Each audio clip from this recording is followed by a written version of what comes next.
So, and his answer was a question.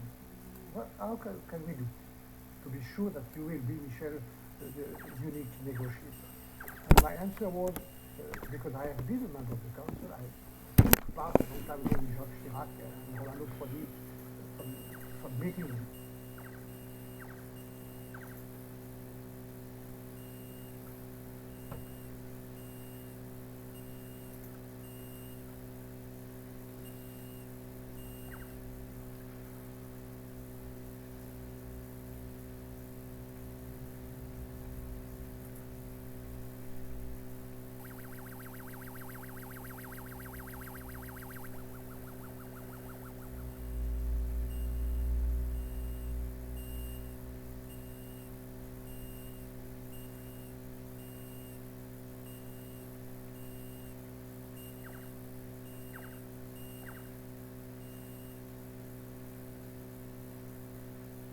Dirty fucking perverts. You are perverts, mate, and violence is your sex, you fucking gay cunts. And violence against men is your gay sex, you fucking dirty homo cunt. Shut your fucking mouth, you fucking homo protecting fucker. Dirty little Freemason cocksucker.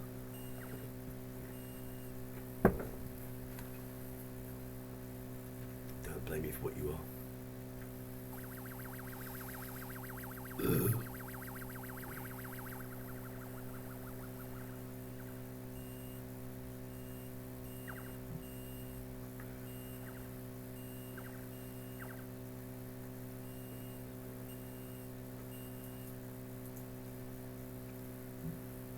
I'm a Hayoka. I'm an INFJ Hayoka. I am one of the rarest fucking individuals on the planet, on the surface of the fucking plane. And there's no chance you could ever handle me. Never. It's impossible. It's fucking impossible. The only thing you can beat me at is a fucking arm wrestle, you fat cunt.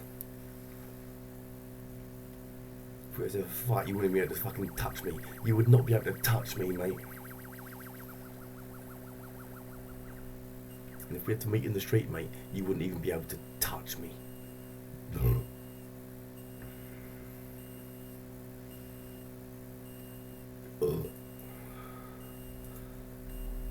You wouldn't be able to touch me.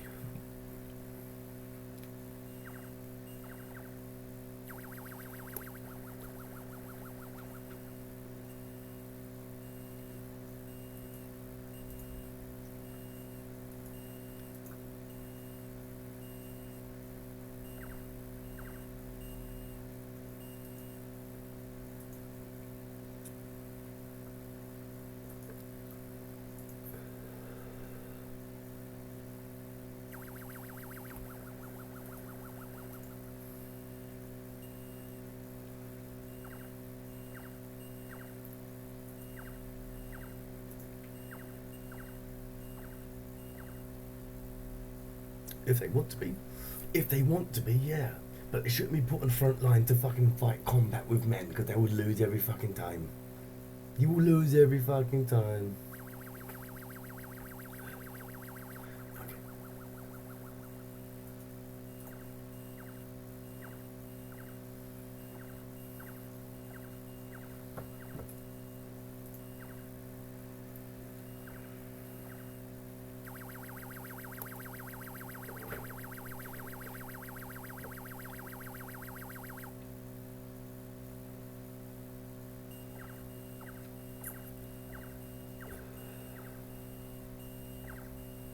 Some of us who've claimed the title Heyoka in the past.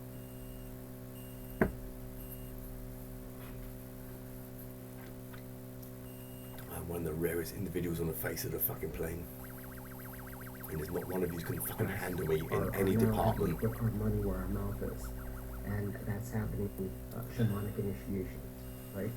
The word Heyoka is essentially a modern word for shaman, shamanistic healer.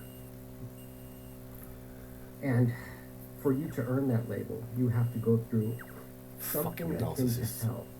fucking big Not gang of once, narcissists. not twice. You're fucking But battling for repeatedly. positions that are This well is what below Dante mine. was talking You're about battling when for he talked about positions that are 6 miles stages ago. beneath me. Right? You carry on Heyoka, squabbling, true you little fuckers. has to You descend carry on to the squabbling result. for your So position be that's careful 100 with that places label below me. before you put it on yourself. Mugs. Know exactly Absolute what you're getting muppets. into. And like I said, as far as the discussion about who the real Heyoka is, it's going to be freaking obvious.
Why narcissists block you, and what you do.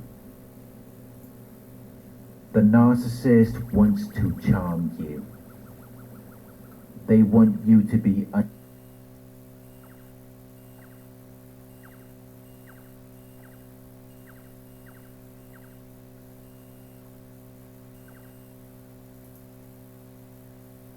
under their spell, so that they can Loser. control you. Dirty little loser. But if you don't fall for it, Dirty little loser.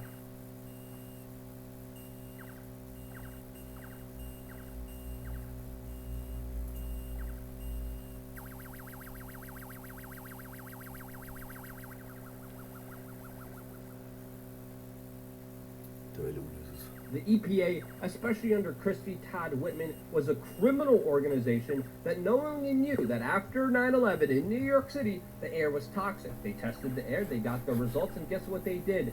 They sent them to the White House. The White House edited out key components of those findings to say, hey, the air was not safe to breathe. 2, the air was safe to breathe. This was a deliberate deception by the White House, by the EPA, by Christy Todd Whitman, who should be in jail right now. They knowingly knew. We got the results here. We got the test here. They're really bad, and people are going to get really sick and really die here.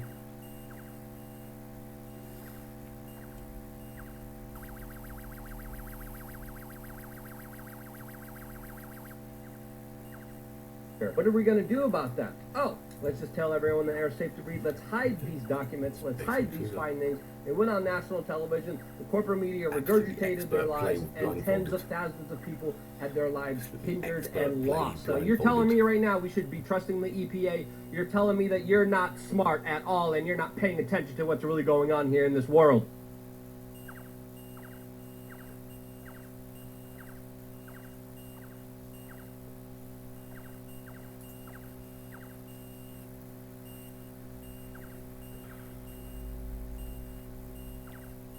Good evening and welcome to Tucker Carlson Tonight. On Saturday morning, August 10, 2019, Attorney General William Barr was working in his home office when his chief of staff called to say that Jeffrey Epstein had just been found dead in his cell in New York City. Barr was shocked and upset to hear this.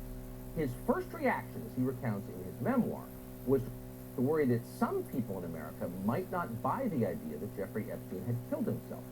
Quote, "No one's going to believe it was a suicide," Barr fretted to his chief of staff. "There will be conspiracy theories all over the place." Now that's a pretty odd response if you think about it. At the time, there was no way that Bill Barr could have known for sure how Jeffrey Epstein died. So you would think, as the Attorney General, his first concern would be finding out what actually happened. But instead, his first concern was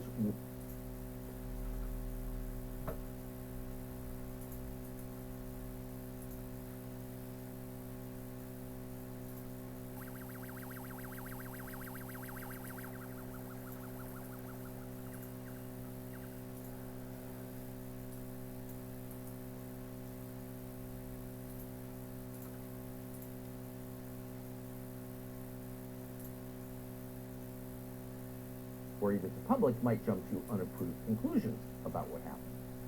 And in some ways, Bill Barr was right to worry. Many Americans did not believe that Jeffrey Epstein had killed himself.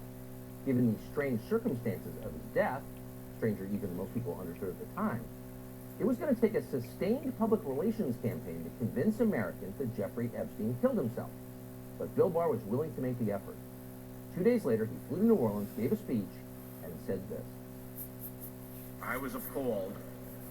This and indeed video the whole is department about was, Anna Breeze. and If you don't know frankly, who Anna Breeze is, angry to learn of the MCC's failure to adequately secure this prisoner. We are now learning of serious irregularities at this facility that are deeply concerning and demand a thorough investigation. The FBI and the Office of Inspector General are doing just that. We will get to the bottom of what happened, and there will be accountability. So the country is skeptical and concerned. Bill Barr is skeptical and concerned. We will get to the bottom of what happened, and there will be accountability, he promised that day. But that turned out to be untrue. 3.5 years after Jeffrey Epstein died, no one has gotten to the bottom of what happened that day, and there has been no accountability for it. The only people ever punished for the grotesque malfeasance surrounding Epstein's death were 2 low-level guards who fell asleep on duty that night. Both pleaded guilty to falsifying government records. But last year, with no real explanation, an Obama-appointed judge dropped all charges against both of them. One of the guards may still work for the federal government. As for getting to the bottom of what happened, despite many promises from many various officials, neither the FBI nor the Justice Department's Office of Inspector General has ever issued a report explaining how Jeffrey Epstein died. Not a word. So once again, 3.5 years after one of the most widely covered deaths of our time, there are still no answers, and there is still no accountability.